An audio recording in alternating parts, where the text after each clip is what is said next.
Hello, all. I am your host, Rodimus Prime. It is Monday, May 30th, 2022, and I hope you guys are having an extremely good Memorial Day weekend.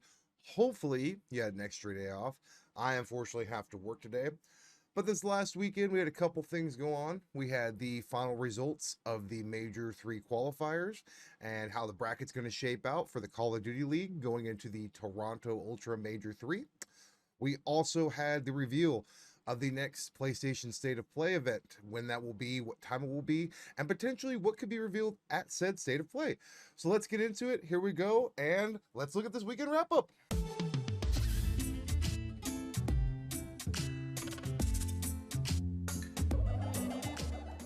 In our first look back at the weekend, it seems PlayStation is prepared for what Xbox has in store, as they seemingly have announced the next State of Play. We already had Summer Games Fest, and the Xbox and Bethesda Game Showcase announced for next month, and now on June 2nd, we have the next PlayStation State of Play. On Thursday, June 2nd, Sony will host this State of Play, featuring 30 minutes of various announcements and trailers. It will take place at 3 p.m. Pacific Time, 6 p.m. Eastern Time. Sony did provide a small layout as to what could be revealed. Unfortunately, that doesn't include first-party titles. Sony promises exciting reveals from our third-party partners, as well as a sneak peek at games in development for the PlayStation VR 2. So we will not be seeing anything from God of War Ragnarok, as that would fall under the first-party banner, but that does leave the possibility for the long-awaited Final Fantasy XVI trailer, as it is under the banner of Square Enix. This could also mean that we could see more on Hogwarts Legacy as well.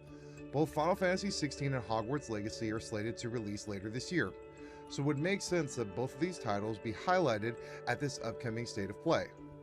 But what do you think? What are you hoping to see at this upcoming State of Play? Let me know in the comments down below. This weekend also played host to the final weekend of qualifiers, and we now have our bracket set for the Toronto Major 3. I'm going to be looking back at this weekend very quickly and just looking at instant takeaways, as I will be giving more detailed predictions probably Tuesday or Wednesday this weekend.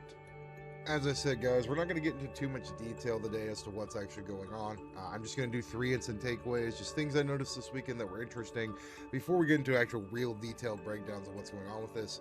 Right away, one thing we can take away, like one of the first things I noticed, Minnesota might be the real deal.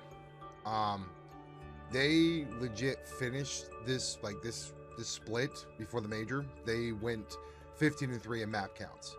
They 3-0'd 3 separate teams, and then had one series go like to actual 5 maps. But I think the biggest thing that you can look at was their match against FaZe. Look at this. Priestess drops a 1.14, attached with a 1.55, Standy with a 1.06, and the only one to go negative is Havoc at 0.96, but even then he only goes -2.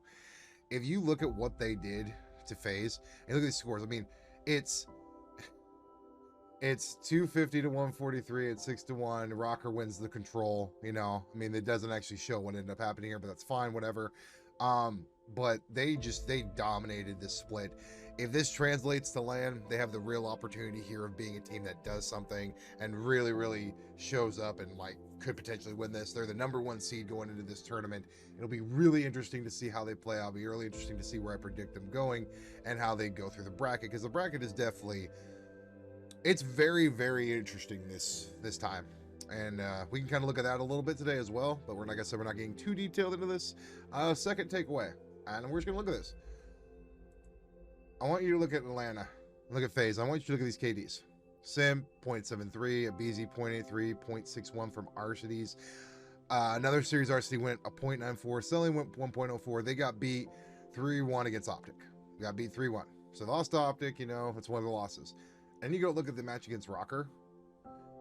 I've never seen FaZe with the entire team as negative KDs. This has never happened. You look at the last 2 to 3 years, I think there was a time where FaZe maybe lost 3 series in 2 years. They have been the most dominant team in Call of Duty. And look at this. I've never seen this. And then you look at, like I said, you look at their match against Optic, more negatives. And you look at them in the overall standings, they are the 5th seed. When is the last time FaZe has ever been the 5th seed? And the bracket does not favor them. Look at this. Their first matchup is against Toronto. And then they're probably going to play Minnesota if they win. And then if they win that, they're either going to have to play Optic, Seattle, Florida, or New York.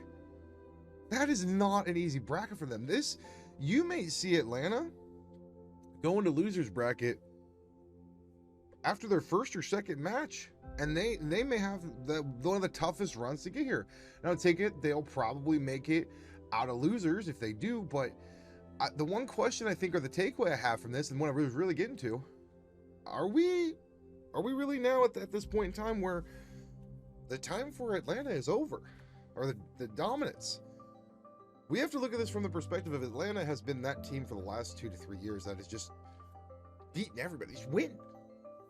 You know, Celium, Simp, Abizi, these guys are gods in this game. As they've been stated, everyone looks at them. You go back and look at some highlights from Simp, from I think it was Modern War or Cold War, or Modern Warfare or Cold War. The guy was insane. My question is the time of FaZe's dominance over? I think we really have to look at that. I mean, everybody calls them the best team in the game, but they have not been playing like it. These KDs don't reflect that, especially with a Minnesota team that, if we go actual point standings, is not high in the standings. But they dominated them. FaZe got dominated. It wasn't like it was close, and it was by a team that nobody saw. Like, nobody saw coming. So I think we really have to look at the fact that maybe the time of FaZe's dominance is over, and maybe they're just not that team anymore. And I guess, really final takeaway, and this is more of it's like an open-ended question. You look at these bottom 4 teams for this Major 3, and in general, you can go to the CDL and look at the point standings in total and look at what's going on. But these bottom 4 teams, you look at them. Paris just needs to legitimately probably reboot. I think they need to give Donnie what he wants, and I think he needs to get into a new system, because that team, 5-15 in this split, didn't win a single match, bottom seed, and probably going to be one and done at the tournament. I think they have 20 points in the CDL standings right now, 20 total points. All right, so if you look here, you've got the point standings here, and FaZe, Optic top 2, and then look at the gap between them. So these 2 teams, unless they rapidly fall off, are probably going to be your top 2 at champs. You got London 140, they're probably going to make champs just because they were top 3 team to begin the game, blah blah blah. You go down through all these and you make it to these bottom 4 who haven't even hit triple digits yet. We're over halfway through the season. I'm looking at Florida, Los Angeles, New York, and Paris, and more so I'm more looking at Boston up here and LAG as potentials to drop, because you have to understand something, that these major points that you get are huge. You look at LAG, they've got 65 points from their major, and they got 60 from their CDL. So that's why they're at a 5 seed. But you look at Paris, you look at Florida, you look at LA Thieves, you look at Boston, and you look at Gorillas and Ravens, and you look at those 5 teams, 5-6 teams. I think Subliners is on an uptick. I think personally that they're going to be in that top 8 coming in champs, and I think that they're really going to do some things this year. I think that them being Optic on land was big. But if you look at Paris, and like I said, you look at LAFT, Florida, these kind of teams, what are they going to do? Paris has 20 points. They have won 2 matches and lost 16. That's just, you feel bad. You feel bad because what can they do? What can they do? LA Thieves, they either win the fastest series in CDL history, where they beat Boston 3-0, or then they do have what Shotzi did to them, where he went 42-17 first map and didn't stop and dropped a 1.67.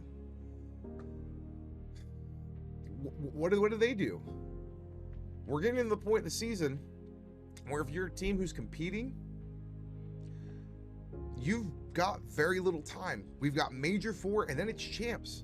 So you've roughly, I think they've got 5 more weeks of qualifiers plus the major, and then 1 more major.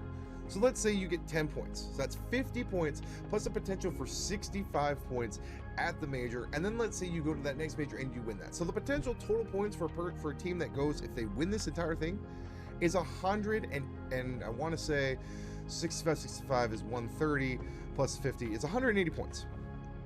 So even if Paris won every single one, they would only be at 200 points. If Thieves did it, they'd be 290. But what I'm basically saying is we're getting to the point now that if teams don't either change things up or win, you're not going to make the tournament. If NYSL doesn't play lights out the rest of the year, they will not make that tournament. They need to win, and they need to do well these majors upcoming. They're a good team. They can do it. They can be in those top 8 seeds. But I think at the end of the year, and this is my prediction now, like I'm going to say this now. I'm looking at this specifically right now, just today. I think Paris is not going to make champs. I don't think Florida is going to make champs. I don't think LA Thieves is going to make champs. And honestly, I don't think LA Gorillas is going to make champs. I think Boston is going to be your 8 seed. I think Ravens are going to be your 7 seed. I think that the top 6 is going to be great. I think it's going to be pretty even. I'm looking at the top 6 that it'd be like FaZe, Optic, Seattle, Minnesota, Toronto, and New York. I think those are going to be your top 6 teams. And I think any one of those can win champs. I think looking at the bracket that's coming up here, where is that? I think the bracket's like what, right here? Yeah. This is an interesting bracket. To be real interesting to play how it plays out. We'll get more into that when I make the predictions, guys. But that's going to do it for me for my instant takeaways of the weekend and the weekend wrap up. It was a really, really good weekend for the most part in terms of the Call of Duty matches. We had some really, really entertaining ones. Really fun, actually. But all right, that's going to do it for me, guys. This has been the weekend wrap up for the day. Went ahead and we looked back at PlayStation State of Play. We looked at how the CDL played out a little bit over the weekend, looking at the bracket going forward. I will be making my predictions later on this week. Looking forward to doing that. Interested to see who I project as my Major 3 champion, because I don't have a clue. But as always, thank you so much for watching. The opinions in this video are my own. You don't have to agree with them. But as always, I appreciate you staying through the entirety of the video. If you could do me a favor and please like the video and subscribe, I would also really appreciate that. And as always, I will see you guys tomorrow.